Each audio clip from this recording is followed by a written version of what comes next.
Now in the second segment, in the studio, we have been joined by the United States of America Ambassador to Sierra Leone, Bryan David Hunt, and he's here to talk about his visits to the provinces, MCC report, tripartite committee, U.S. support to the media in Sierra Leone, the civic space and exchange programs, among other things. Good morning and welcome, Ambassador. Good morning. Thank you very much for having me this morning. Of course, as usual, it's a pleasure to have you here with us in the studio.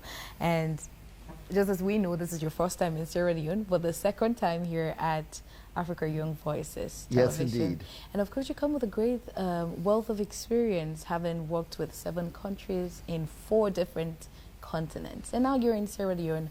How have you found Sierra Leone so far, and what has stood out for you? Well, I find Sierra Leone to be a country that has tremendous promise.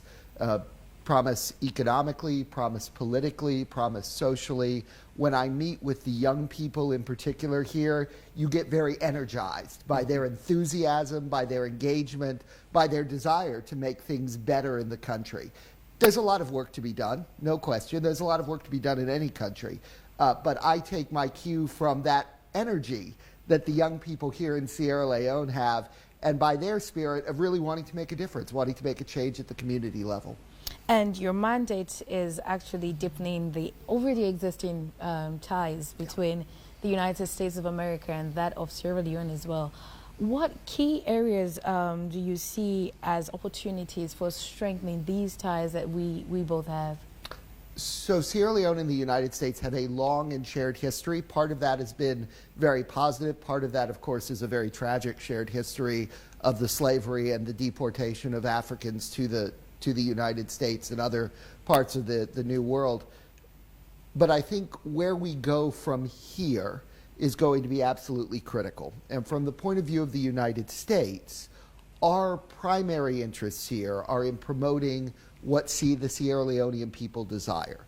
Because we believe fundamentally what they desire, a stable, democratic, prosperous, healthy Sierra Leone, is what the United States would want to see for any of our friends or allies. So when we make investments, when I talk about the political situation, when I talk about the economic situation, it's in that vein of wanting to be a friend, of wanting to help Sierra Leone move forward, and fundamentally of wanting to help the Sierra Leonean people achieve the aspirations that they've set for themselves.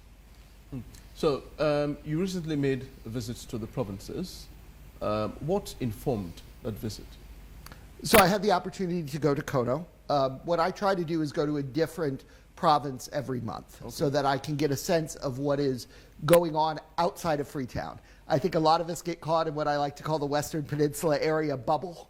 We see what's going on here. We get very involved in the politics and the back and forth and the debate. Indeed. When I go to the provinces, I get a very different look at what Sierra Leoneans care about.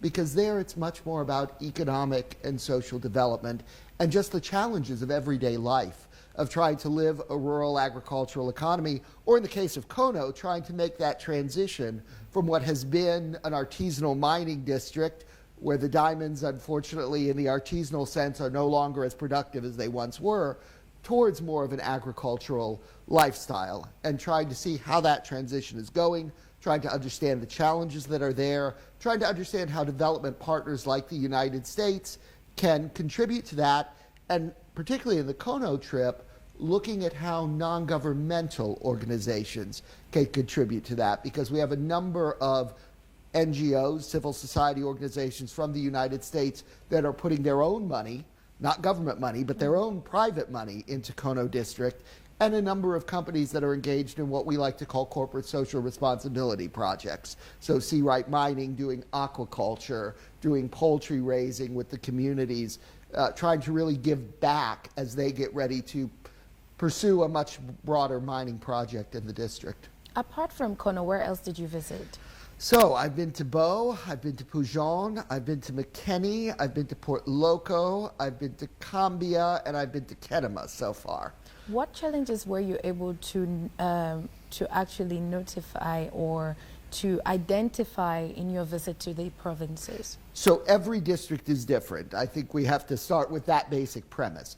But I think if we're looking at commonalities, what I hear brought up over and over again by the communities that I visit are questions of employment, questions of water and sanitation, questions around access to health care, and questions around access to credit, the ability to be able to get the money they need to start businesses, to expand agricultural production, to buy the basic seeds and tools one needs in order to be productive in the agricultural sector.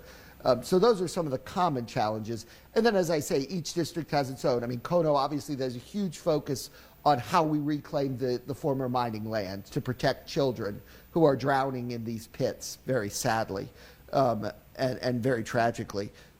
In a place like McKinney, there's a huge focus on how do we grow an urban economy? How do we deal with the challenges that the mayor was just addressing for Freetown, of waste collection, of cleaning the streets, of making sure that the markets are serviceable. So each one's a little bit different, but I think there are some common challenges that cut across. Let's talk about the most anticipated, that's the MCC grants. Sure. How far have we gone? So we've gone a fair ways. So in December, the MCC board decided that Sierra Leone would remain potentially eligible for a compact. Based upon the progress that was made in the Tripartite Commission and the implementation of the Agreement for National Unity, the MCC recently invited a team from Sierra Leone to go to Washington to negotiate the terms of a potential compact. So that has now been concluded. The next step will be to take that before the MCC Board of Directors for approval. Okay. And MCC has been very clear to the government, and I've said publicly at other fora, that that will happen only after we see the final report from the Tripartite Commission. So we are waiting that. When that report comes out, then that will go before the board for approval. After that, we have to get permission from the United States Congress to be able to sign the final compact. And again, as I've said in other fora, that signature, that permission, is only likely to come once we see implementation of the recommendations that will come out of the Tripartite Committee, both on the legislative side and on the accountability side. Is there a possibility that Sierra Leone might not get this grant? I can think of many ways in which things could go off track. I mean, and I don't want to suggest I think any of these are likely scenarios, because I don't. Okay. But for example, Niger was in the midst of a compact negotiation when the military coup happened there. We had to stop the compact in Niger because of the military coup. Burkina Faso was in a similar situation. For MCC to go forward, one of the legislative requirements that Congress put down is there has to be continual progress towards democracy in the country where MCC is investing. So if there is retrograde in democratic progress, then we have to take a serious look at whether to move forward with the compacts. And, okay, go ahead, please, go ahead. Okay, so with this, you talked about making significant progress democratically. How critical is it that, you know, as a country, we actually build a culture of maybe transparency and fairness when it comes to democratic or electoral processes in all cadres or all levels in the country? Essential, from my point of view. I see several intersecting issues in your question that should be addressed. First, we've got to get the baseline national and local elections that are run by the ECSL correct. Going all the way back to the very first multi-party elections here, there have been consistent issues. Many times the very same issues as you read the 2007, 12, 18, 23 reports from the observers. We need to see those issues addressed.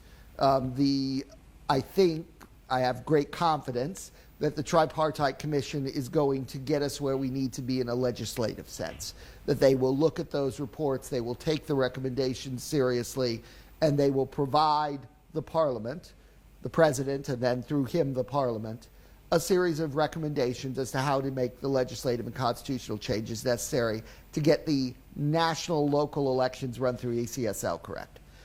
Below that, I think we need to make sure that civil society organizations, that local interest groups, be that women's groups, be that youth groups, also have an internal culture of democracy. And I would add to that list the political parties. I think they need to have an internal culture of democracy.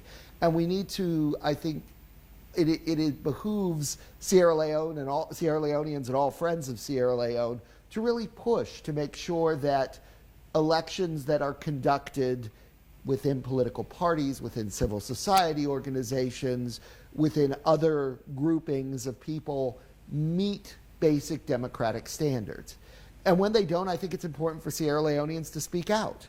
And the reason I say that is because if we don't have that culture of civic engagement, if we don't have effective independent civil society organizations, we're never going to have an effective democracy in Sierra Leone. That's been shown time and time again in the literature and research. Coming out of the Bar Association elections recently, IGR, the local non-governmental organization that does research, published what I think is an excellent paper that talks about how dangerous the capture of civic institutions by political parties is, and how this hyper-partisanship that seems to infect all areas of life in Sierra Leone is really detrimental to the long-term growth of democracy. And they laid out, I think, some very good recommendations. Elections were certainly one of them, but I think also moving the parties to more of a focus on policy rather than on personality or on ethnicity. I think getting away from this victimization culture, you did this to me, therefore I'm going to do this to you, or I'm going to talk about grievances that happened 1, 2, 10, 20 years ago. That focus on past wrongs, I think, really has gotten to a point where it's creating an us versus them scenario, just in every segment of life, where one is defined as you either belong to this party or you belong to that party. If you belong to the party I don't belong to, therefore all of your ideas are bad and everything you do is evil. If you belong to the party that I do, then everything you do is perfectly fine, no matter what the justification. We've got to break that cycle if we really want to see Sierra Leone progress. Being that you've been here in Sierra Leone, do you think we'll get to a point where we break that cycle? I hope so. When we signed the Agreement for National Unity, the senior leadership of both the APC and the government made the right statements, and they identified some very concrete steps that could and should be taken to begin to break that cycle. Now, the Agreement for National Unity is not perfect, and it is not comprehensive, and there are many other things that need to be done at a base societal level. But I think that with the leadership saying we want to change the tenor here, we want to get to a point of national unity, and I think in theory they do. I take some degree of confidence in that.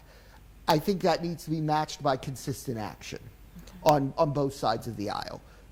So I'm hopeful that as we move through the finalization of the tripartite process, as we see other parts of the ANU implemented, and as we look at how governance is going to be conducted between now and the next election, we'll see a seed change in how the parties interact with one another, and hopefully see greater, what we call bipartisanship in the United States, where the parties find common issues of interest to Sierra Leoneans on which they can work together across the aisle.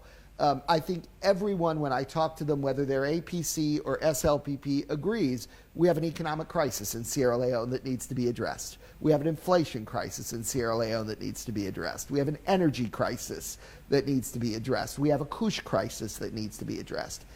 These aren't issues that should be partisan. These are issues in which both parties should be spending every ounce of their energy to try to fix for ordinary Sierra Leoneans. After the elections, a lot of countries, including the US, did acknowledge that the elections were fought with a lot of irregularities. You know, just recently, as you've mentioned, we had the Sierra Leone Bar Association's elections. I mean, typically so, from what the IGR published, it appears as if there was a play of dirty politics, you understand, which perhaps distorted the electoral process, the Bar Association.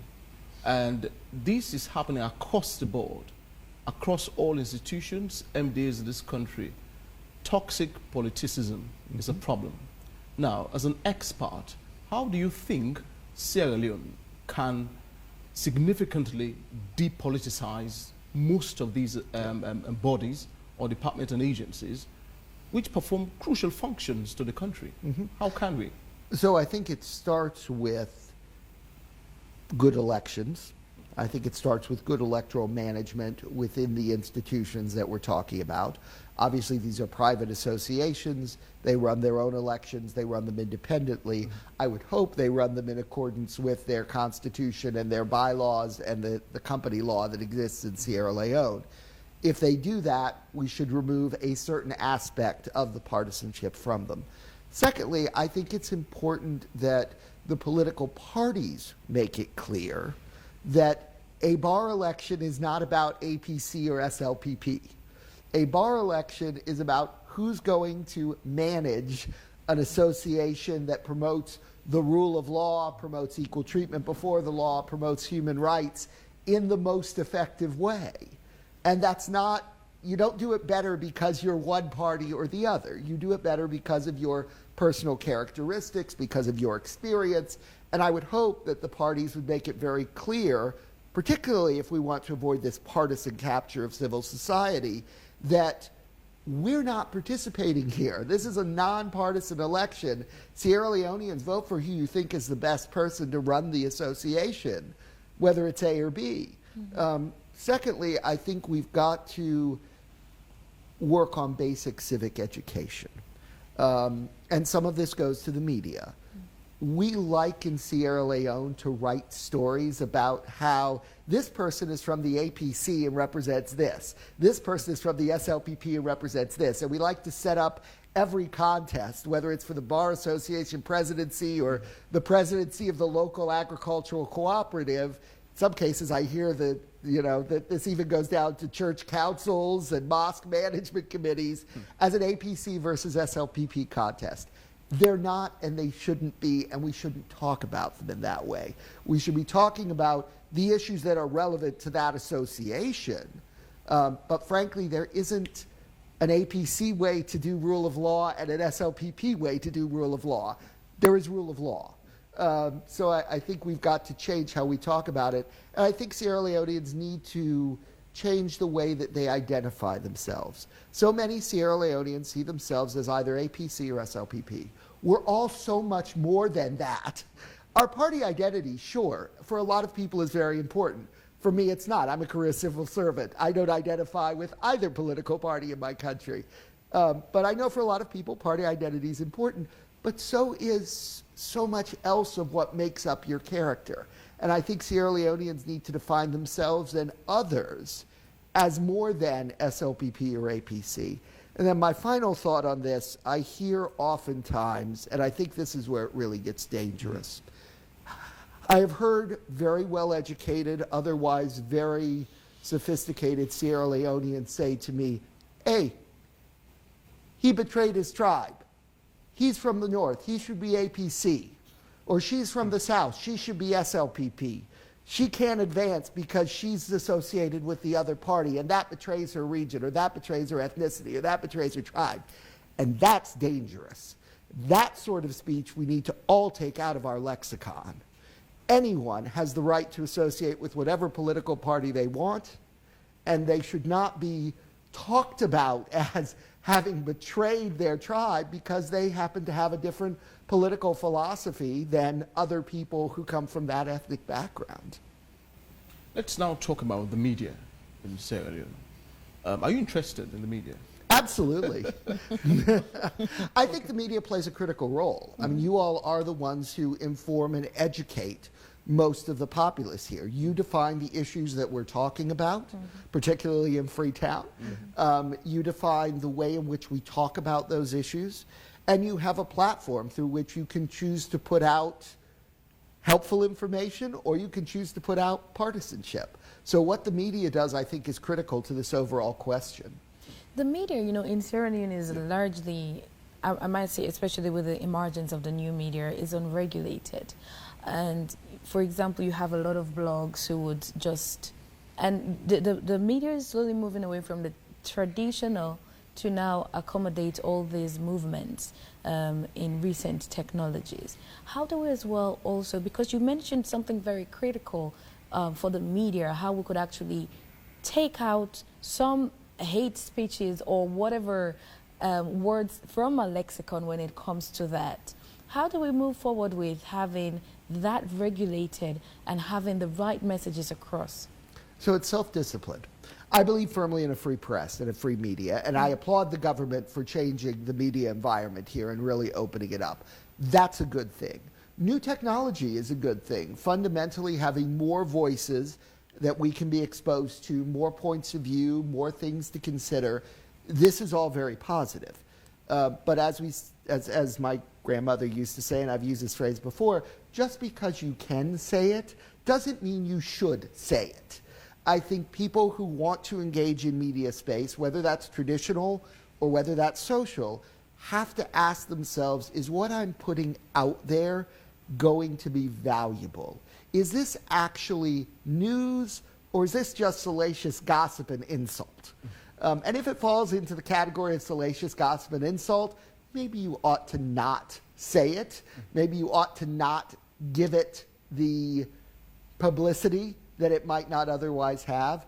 And maybe you ought to focus on the news that actually matters to Sierra Leoneans. And that doesn't mean you should say the government is wonderful, the government is perfect, the government does nothing wrong.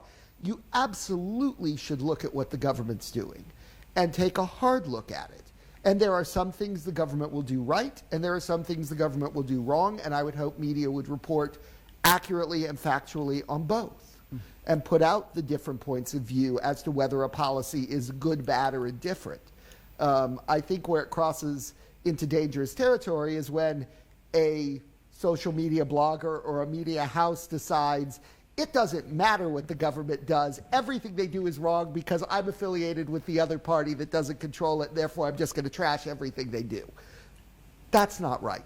Similarly, it's not right when people feel, well, it's my government, therefore I voted for them, therefore I'm not going to criticize them. Of course you should criticize them if you disagree with what they're doing. I was reading before I came on an article in the midst of a U.S. election by an African American who clearly will be supporting Joe Biden in November, saying President Biden has not done enough to deal with entrenched problems of the African American community in the economic sense, and being very critical of a government that I know this person has supported and probably will vote for in November. It's okay to hold your own government to account. In fact, in some ways, it's even more important when it's your party in government to hold them to account. The civic space is, crucial for democracy. What would be your assessment of that space here in Sierra Leone currently? So I think what we have right now is a legislative environment that allows for civil society organizations to exist and function. My concern is not so much about government regulation at the moment. My concern is more about partisan capture and the idea that every civil society organization is either linked to this party or linked to that party. And we have to therefore capture and make sure that every civil society organization is linked to our party and says good things about us. And that's not the role of civil society. Civil society is supposed to either be delivering services at the local level to communities, which is a very important function, and in doing that they should do it in a completely nonpartisan way, or they should be advocating for issues, like the Bar Association advocating for equal treatment under the law, like any number of organizations that are advocating against human trafficking, like the organizations that have been set up recently that are advocating against Kush and trying to help the victims of Kush. These are not organizations that should be partisan in their nature. They should be working around the issue that they have set themselves up to advocate for. And I think we've got to move away from this idea that I have to agree with everything that the political party that I affiliate with says. And I think until we can get to a point where civil society organizations can be equally critical of both political parties, sometimes at the same time, we're not going to really hit that point where we have the free, vibrant civic space that you're talking about.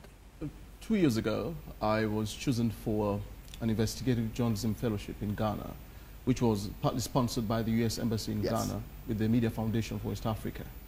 Now, the Fourth Estate in Ghana is doing a phenomenal work when it comes to investigative journalism, which is something I have a very huge passion for. I hope it could be replicated in Sierra Leone. Now, but just to perhaps support what you had said earlier and ask a question on top of that. Now, we've seen a rise in salacious gossip in Sierra Leone, sensationalism and yellow journalism all over the place.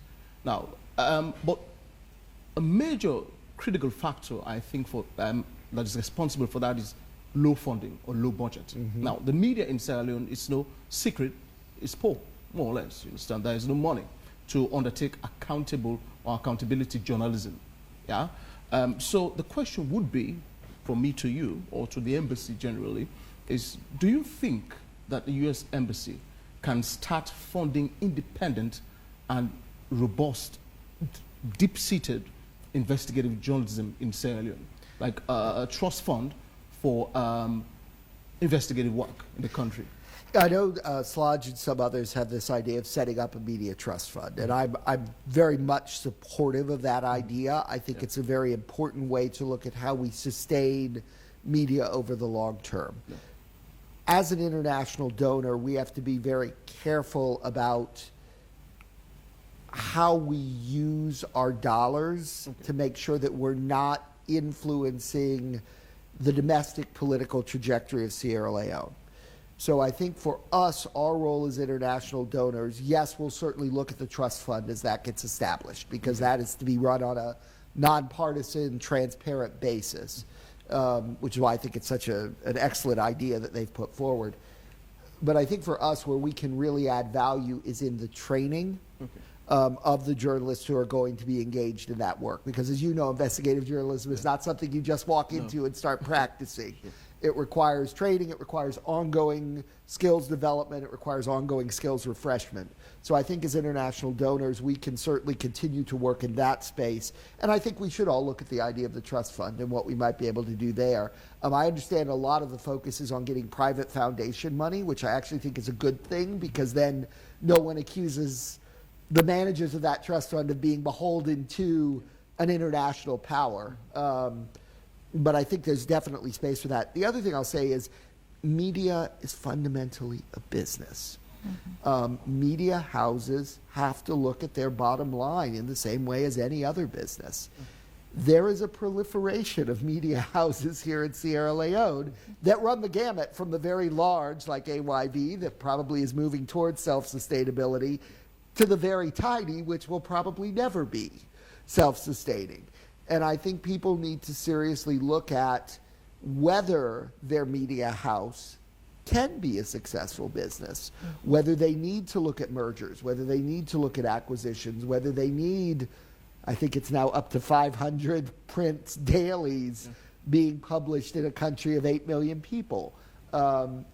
So I think, as I've said to some of your colleagues in Slodge and elsewhere, I really do think that part of the challenge here is that media has not been treated so much as a business. It's been treated as a prestige thing. I am an important politician or an important businessman, therefore I set up a paper to publish what I would like to be published. Okay, if it's a prestige thing, that's fine, I guess, but that's not going to yield investigative journalism. It's not going to yield self-sustainability within the media space. And I really do think that as we get to some of the larger media houses like AYV, I think that model is probably a better one for Sierra Leone. A few smaller, larger media houses that can sustain themselves, rather than 500 independent print journalists who I don't know where the devil you're going to find the advertising revenue. So in essence, you're saying that media houses should be creating mergers, like conglomerates, more or less, coming together and forming a very strong, I think there is Right. definitely space for that in this market. Okay. Obviously, that's a question for the media houses themselves to talk about, and I know there are 1,000 factors as to whether you merge or not. But what I will say is I think it's clear that the volume of potential advertising revenue right now cannot sustain the number of publications and broadcast houses that we have in Sierra Leone. Indeed. And that's a problem. Exactly. So let's also talk about some of the exchange programs, that the U.S. offers to Sierra Leone. And Jones was asking earlier when it comes to investigative journalism, but with other areas or themes, what are some of the initiatives or programs that are out there? So on the exchange side, we have programs that range from high school exchanges, where high school students are able to go and spend a semester in the United States, all the way up to professional programs like the Fulbright Scholarship for people who want to go get doctorates in any number of fields. So there's a full range of opportunities. I think the signature one, of course, is the Washington Mandela Fellows Program, which focuses on civic activism, governance, and economic development, and invites people to apply for opportunities to go and do a very intensive leadership training program in the United States, including an internship with a U.S. entity to really give them hands-on experience in their field. And that's really our signature, I think our most impactful of all of these, because it really does develop a cadre of leaders over time who have that broader exposure to the international system and those contacts that they can draw on over time to really make change here in Sierra Leone. We also do a lot of shorter things, the International Visitor Leadership Program, where people go for a few weeks, generally with folks from other parts of Africa in specific areas. There's, of course, our specialized programs in journalism and women's economic empowerment, in STEM, that we send folks on, and then the Fulbright program, which, of course, is the most academic of what we do, where we actually pay for people to go get masters or PhDs in a field that we've identified as deficient in Sierra Leone. How many candidates do you select in a yearly basis? So it varies depending upon the budget that Congress decides to allocate in any given year. We work on yearly cycles, but normally we send between 10 and 15 on the Washington Mandela Fellows Program. We'll send a similar number on the International Visitor Leadership Program. The specialized programs, we probably have 2 or 3 people going on 4 or 5 of those every year. The YES program is about 20, that's the high school exchange program, is about 25 students that get to go annually from Sierra Leone. And then Fulbright, because it is by far the most expensive, normally, and there aren't country allocations for Fulbright. So Sierra Leoneans are competing against people from around the globe who want to get that scholarship. It's normally 3 or 4 that we're able to fund. Let's now go for some Facebook messages and see what people have been saying. Elizabeth, would you care to start? Yes, so from our Facebook page, For the Bundu says, if the West countries want to help Africa, manufacturing and industrialization is one of the best ways, rather than giving money aid to African governments that end up in the hands of politicians. For the Bundu says, USA ambassador in Sierra Leone knows the issues than most people in Sierra Leone. We look at everything these days on party, tribal and regional politics. That is very dangerous and breeding hateful thoughts about others with different opinions or belief from ours. Paul Kanu says, state capture of the civil space and media, simple and straightforward. Apart from advertising revenue, people cannot afford to buy newspapers.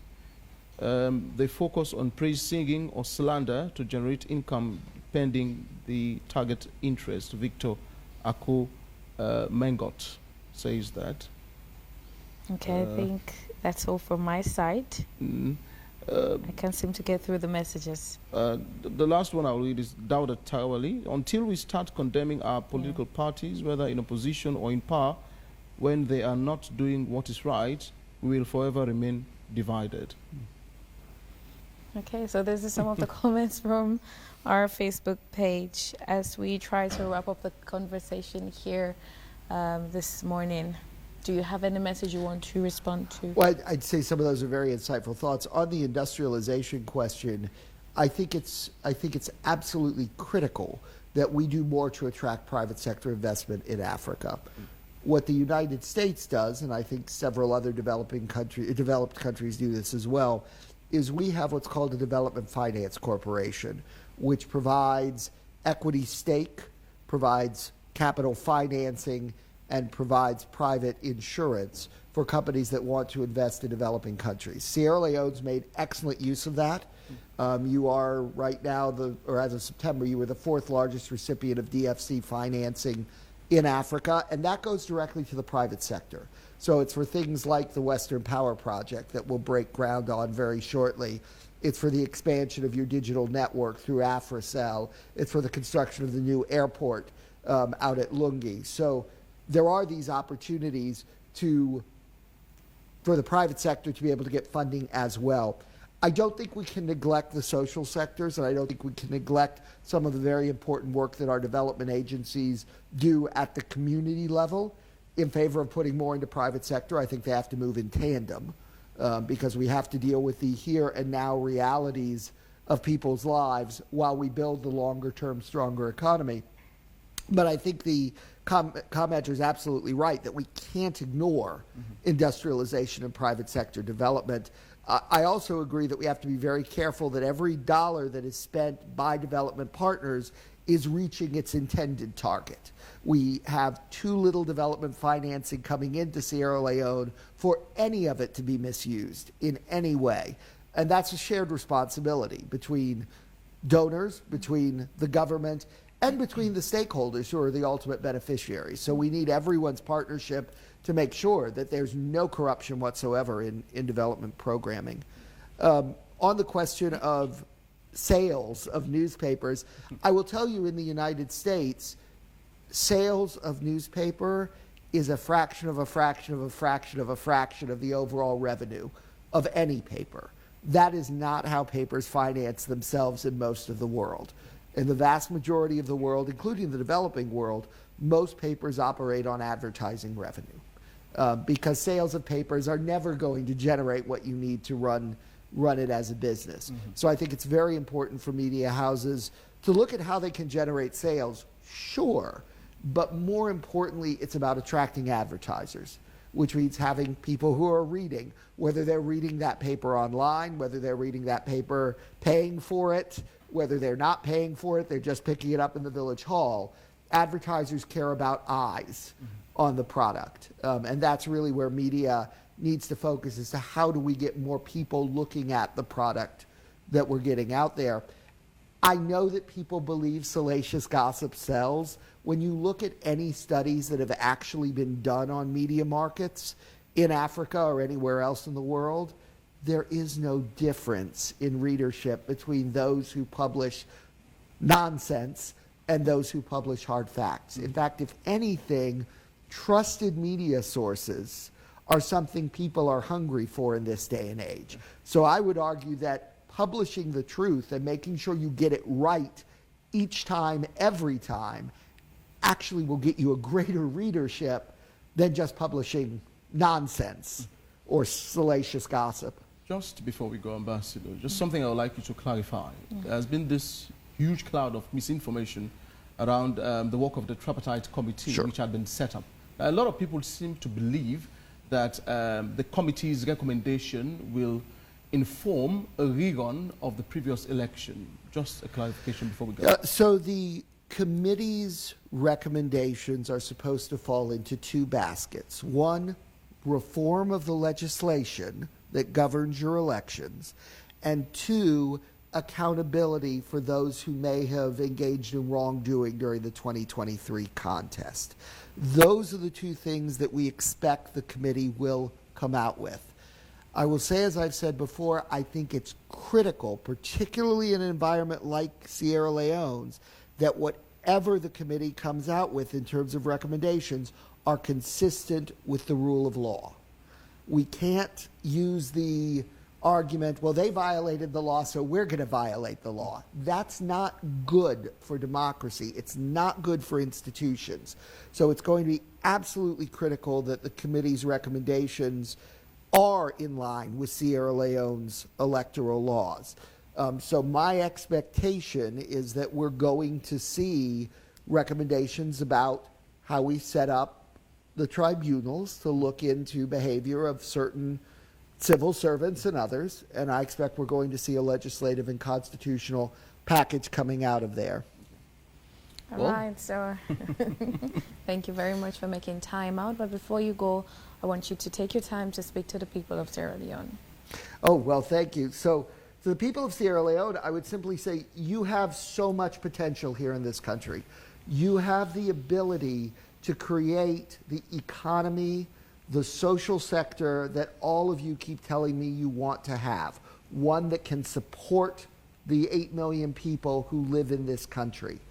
If we're going to get there, it's going to require 100% of the population working together. These challenges are too big for any single party to solve on their own. And this is why it's critical that we see progress towards national unity, progress towards democracy, and a coming together of the Sierra Leonean people to drive this country forward. Thank you. Well, it's a pleasure having you. He's Bryan David Hunt, Ambassador of the U.S. to Sierra Leone.